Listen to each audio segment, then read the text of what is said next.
குடும்பமே துணையா இருக்கேன்னு தான் நானும் பொறுமையா போனேன். அந்த அஞ்சலி சனிய வந்த நாள்ல இருந்து என் பொண்ணு வாழ்க்கை அநியாயத்துக்கு நரகமா போச்சு. அவ போகவும் மாட்றா, என் மாப்பிள்ளைய விடவும் மாட்டேங்கிறா. கட்டின தாலிய வச்சுக்கிட்டு தானே வாடுறான்னு அதை அறுத்து விட்டு அனுப்பிடலான்னு நினைச்சா அந்த பேச்சியம்மா அஞ்சலிக்கு பாவம் பாக்குறாங்க. என் பொண்ணு கேஸ்ல தோத்துட்டா. என்னக்கா சொல்றீங்க? அப்போ மீனாட்சி தான் பூமியோட பொண்ணுன்னு எல்லாருக்கும் தெரிஞ்சிருச்சா?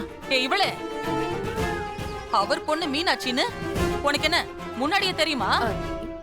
இல்லக்கா, எல்லாருக்கும் தீர்ப்பு வந்ததுக்கு அப்புறம் தான் தெரியும். கையில கிடைக்கிறத வச்சு வெளுத்துருவேன் பாத்துக்க.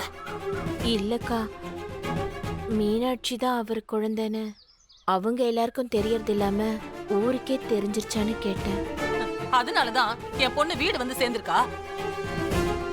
இப்ப வர அஞ்சலி பொய் சொல்ற ஆளுன்னு தான் எல்லாரும் நம்பினாங்க.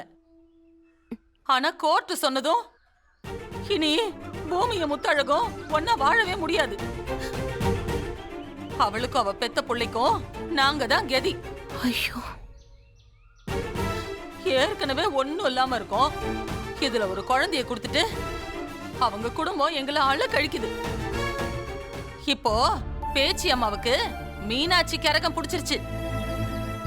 பெண் குழந்தைக்காக அம்மனி அஞ்சலிய கூட ஏத்துப்பாங்களாம். இனி எங்களை மாதிரியே கஞ்சியோ கூழோ குடிச்சுக்கிட்டு அந்த பையன் சரவணனையும் என் முத்தழகு வளர்க்கணும். எல்லாம் அதுங்க தலை விதி. பேச்சி அம்மா குடும்பத்துல வளர போகுதுன்னு பார்த்தேன். ஆனா அது குடிசையில தான் வளரணும்னு இருந்தா அந்த புள்ளையும் வேணாம் பூமியும் வேணான்னு நான் முடிவெடுக்க வச்சிருவேன். பேச்சி அம்மா ஊருக்கு தான் நல்லவங்க, எங்களுக்கு நியாயஸ்தி இல்ல.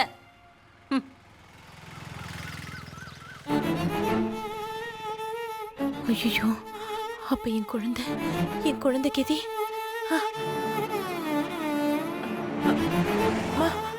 அக்கா அக்கா அக்கா அக்கா, முத்தழகும் குழந்தை எங்கக்கா இருக்காங்க? அவங்கள நான் பார்க்கணும்க்கா. நம்மள மாதிரி ஏழைங்களுக்கு தாண்டி மனசு அடிச்சுக்கும், பணக்காரங்களுக்கு மனசெல்லாம் வெறும் காகிதம். அவ பொன்னிய பார்க்க கோயில இருப்பா, போய் பாரு. இத பாரு, ஆறுதல் எல்லாம் சொல்லிராத. அவளுக்கு நீ குடும்பம் நாங்க தான். கல்யாணம் குழந்தை அது எல்லாத்தையும் நான் அத்தை விட்டுடுறேன். இருக்கு.